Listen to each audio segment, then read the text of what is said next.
यथार्थ लर्निंग के online platform पे आपका स्वागत है।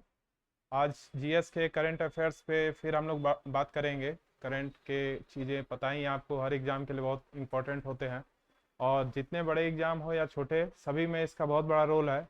छोटे एग्ज़ाम में तो है ही, बड़े एग्ज़ाम में तो बहुत ज़्यादा इंपॉर्टेंट हो जाता है। तो चलिए सीधे मुद्दे पे आते हैं। देखिए, यहाँ चीज़ें लिख दी गई हैं ताकि दिखे, इसलिए बोल दिया जा रहा है। आज चूंकि 11 जुलाई है, 11 जुलाई को विश्व जनसंख्या दिवस मनाया जाता है। तो ये अपने आप में ही एक न्यूज है। और आने वाले 2-3 महीने बाद जो भी एग्जाम होता है उसमें करंट के क्वेश्चन के साथ साथ एक चीज बार बार बोलते हैं कि अगर आपका दिवस हो या किसी विज्ञान या इतिहास की भी चीजें भी चर्चा में अगर हैं तो सारी चीजें करंट में होती हैं। इसलिए करंट पढ़ते समय ये मत सोचिएगा कि ये इतिहास का टॉपिक है या राजनीति का टॉपिक है। कोई भी मामला हो उसको करंट में ही देख करके समझा जाता है और लिखा जाता है। तो चलिए पहला न्यूज देखते हैं। पौधारोपण का 20 जुलाई को बनेगा नया विश्व रिकॉर्ड। योगी जी बोले हैं कि एक ही दिन में 36.46 करोड़ पौधे लगाए जाएंगे। पहले 35 करोड़ पौधे लगाए जाने थे, बाद में इसको बढ़ा दिया गया। क्या है इसका? पेड़ लगाओ पेड़ बचाओ जन अभियान 2024 के तहत। पेड़ लगाना बहुत अच्छी बात है। पिछले बार भी 35 करोड़, बशर्ते वो जमीनी स्तर पे भी उसका असर दिखाई दे तो ज्यादा अच्छा होगा। वैसे अच्छा कदम है। दूसरा है न्यूज, गौतम गंभीर बने भारतीय टीम के मुख्य कोच। अभी आपको पता है 29 तारीख को, 29 जून को वर्ल्ड कप फाइनल हुआ जिसमें भारत जीत गया और साउथ अफ्रीका फिर से हार गया। फिर से हार गया मतलब आज तक जीता नहीं। तो राहुल द्रविड़ उसी समय, क्रिकेट 29 जून के बाद से उनका रिटायरमेंट, पहले से ही संन्यास लेना पहले से फिक्स था कि हाँ इस डेट के बाद अगर भारत फाइनल में जाता है तो चले जाएंगे, उनका सेवानिवृत्त हो जाएंगे, रिटायर हो जाएंगे। तो गौतम गंभीर का नाम सबसे आगे चल भी रहा था। गौतम गंभीर के बारे में एक चीज जान लीजिए कि ये दिसंबर 2027 तक बने रहेंगे। आप 2007 का मैच देखे होंगे, वर्ल्ड कप फाइनल, सीधे फाइनल की बात कर रहे हैं। और 2011 विश्व कप फाइनल, 2007 में भी, मतलब 2007 में जो वर्ल्ड कप हुआ उसके भी ये हीरो थे। इन्होंने 75 रन बनाया था। कौन? गौतम गंभीर ने। इसमें तो रोहित शर्मा भी खेले थे, वो 16 गेंद पे 30 बनाए थे। और 2011 में भी इन्होंने 97 रन बनाया था। धोनी 91 रन बनाए थे लेकिन लास्ट में फिनिशिंग किए थे, और इन्होंने 97 रन, यानी 2007 का विश्व कप T20 और वनडे विश्व कप 2011, इन्होंने दोनों में अच्छा निभाया था रोल। किसने? गौतम गंभीर ने। इसके अलावा आईपीएल की अगर बात करें तो 2 बार आईपीएल को जिता चुके हैं, एक बार मेंटर के रूप में। ओवरऑल कलकत्ता 3 बार जीता है, इनकी कप्तानी में 2 बार जीता है, और एक बार मेंटर की भूमिका में, मतलब सलाह दे रहे थे। जैसे इस समय बेंगलोर के मेंटर हो गए हैं दिनेश कार्तिक, रिटायरमेंट के बाद बन गए हैं। देखिए वो जिता पाते भी हैं या नहीं। खैर, दिसंबर 2027 तक कौन रहेगा पद पे? गौतम गंभीर। और 27 तक आपको क्या क्या दिखाई दे रहा है? आपका विश्व कप हो जाएगा T20 का 26 में, और वनडे विश्व कप होगा 2027 में, यानी विश्व कप के बाद। चलिए तीसरा न्यूज देखते हैं। रूस यात्रा के बाद, रूस गए थे मोदी जी, उसके बाद ऑस्ट्रिया, 2 दिवसीय यात्रा पर ऑस्ट्रिया पहुंचे और वहां के राष्ट्रपति अलेक्जेंडर वान डेर वेलन से भी मिले। वहां के चांसलर हैं कार्ल नेहमर। इससे पहले रूस गए थे, रूस के बाद ऑस्ट्रिया, 2 दिन के लिए ऑस्ट्रिया गए। तो ऑस्ट्रिया है, ऑस्ट्रेलिया नहीं है, ध्यान रखिएगा, लिखे ही है इसीलिए बोल भी रहे हैं।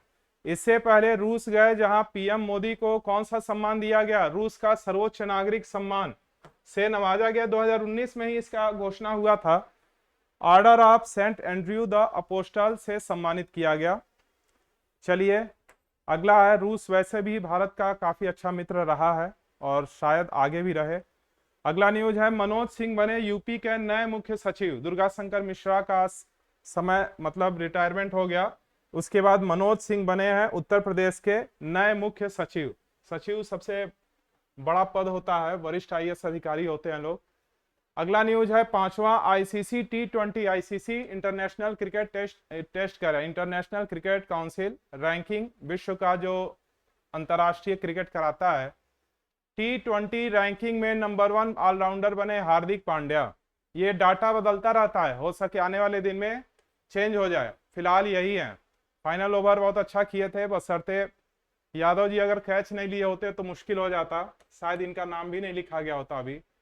भारत ने रुद्रम 1 मिसाइल का सफलतापूर्वक परीक्षण किया। ये हवा से सतह में मार करने वाला मिसाइल है। अगला है, हाल ही में उपराष्ट्रीय सुरक्षा सलाहकार एनएसए के रूप में टीवी रविचंद्रन बने हैं।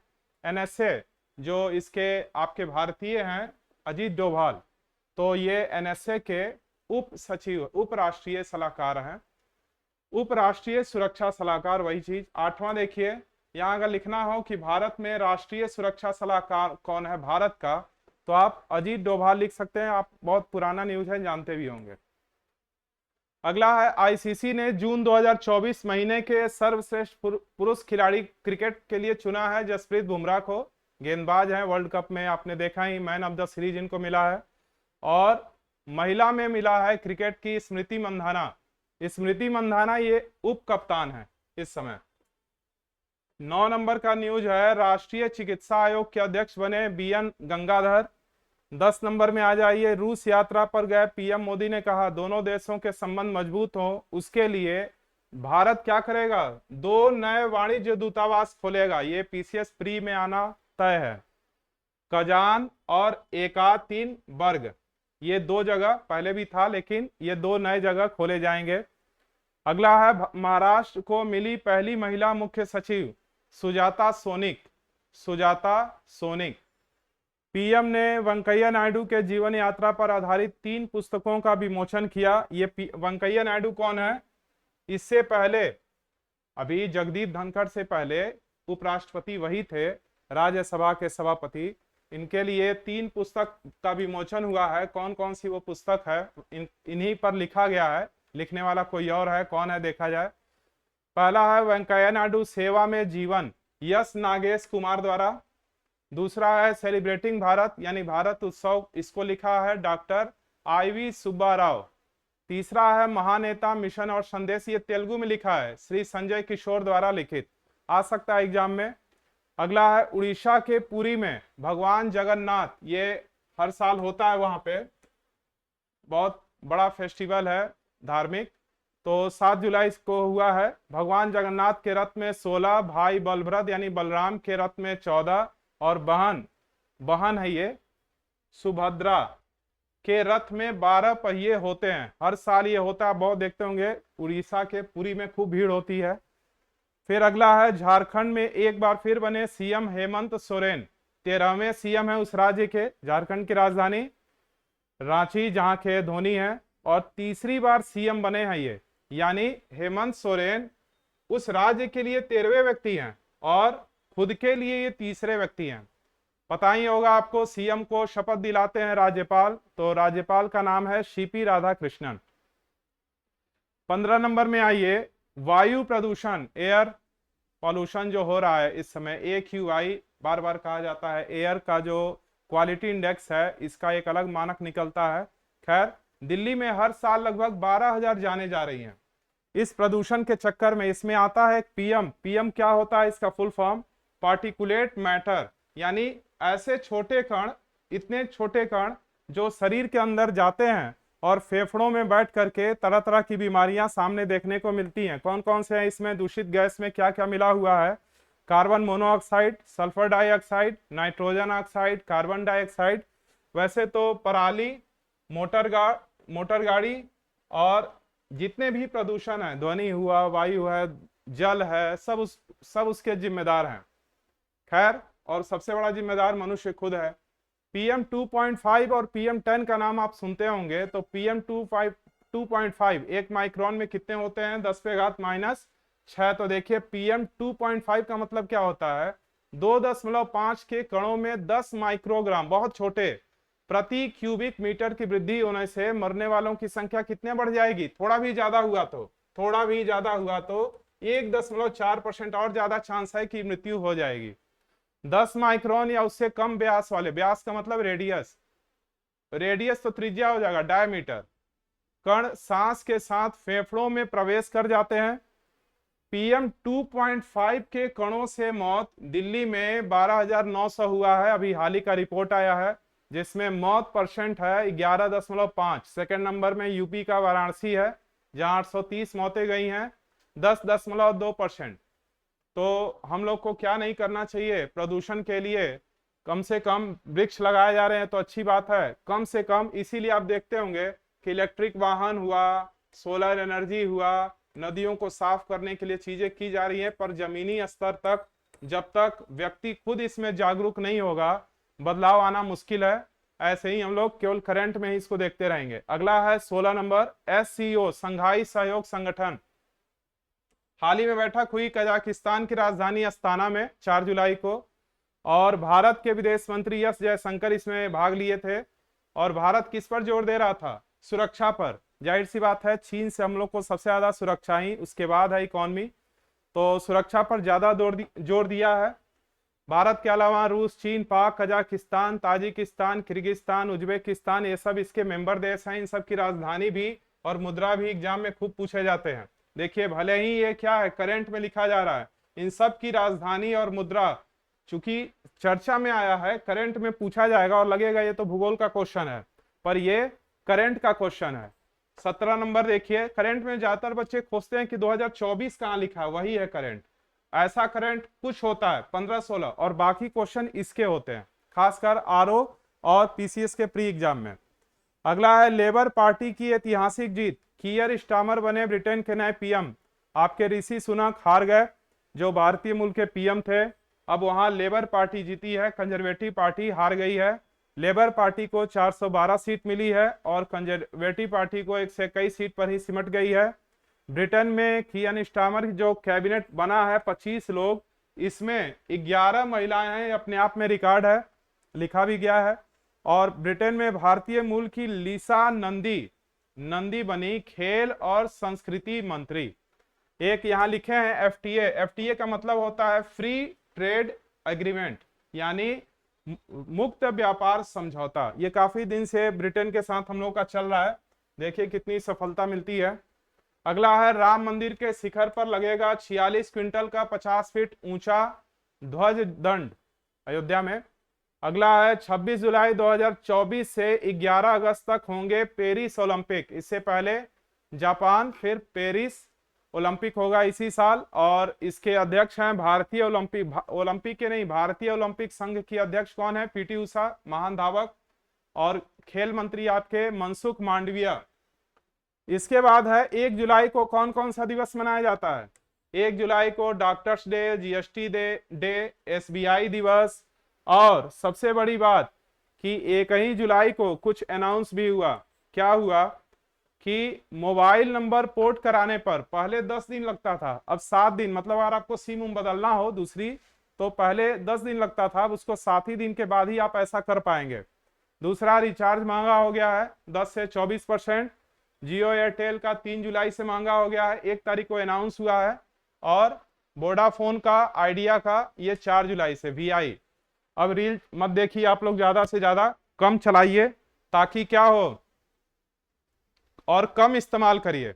मेरे ख्याल से नॉर्मली बच्चे 24 घंटा में 7 या 8, और कुछ बच्चे तो रिकॉर्ड चलाते हैं जब तक GB खत्म ना हो जाए, उसके अलावा लोन भी लेते हैं।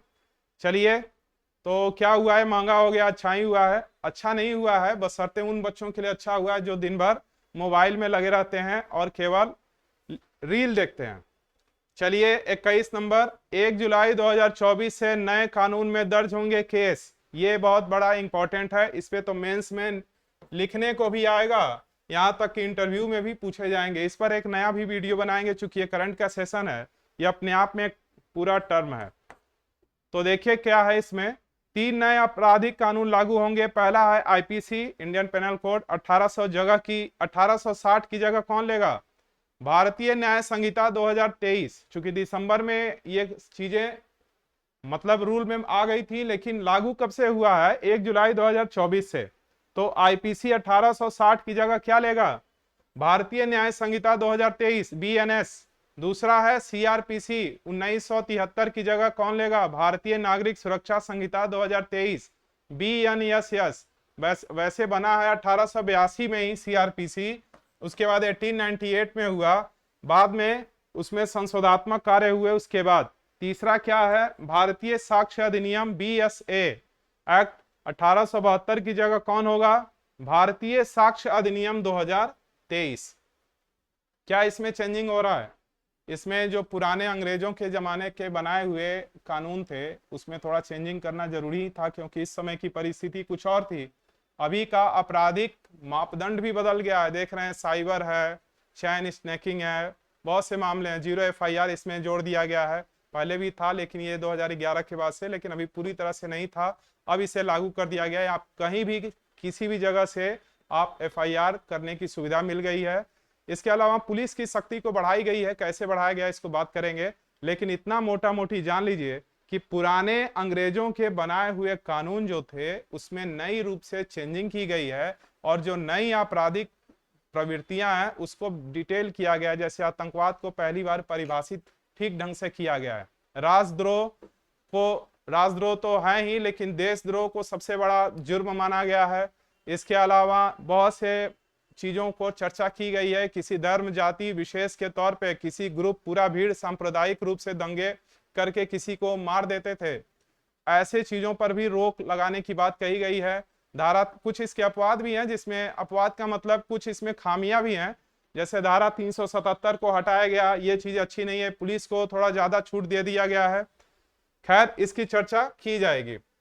तो सीधी सी बात है कि करंट न्यूज क्या करिए, बार बार बताना अच्छा नहीं है, लेकिन फिर भी जानिए जो भी मामले चल रहे हों, चाहे ये 1 जुलाई से वरना तीनों कानून हो या कोई खेल का मामला हो, उसको डेली टू डेली कोई 2-3 पेपर लेकर खुद को अपडेट करते रहिए।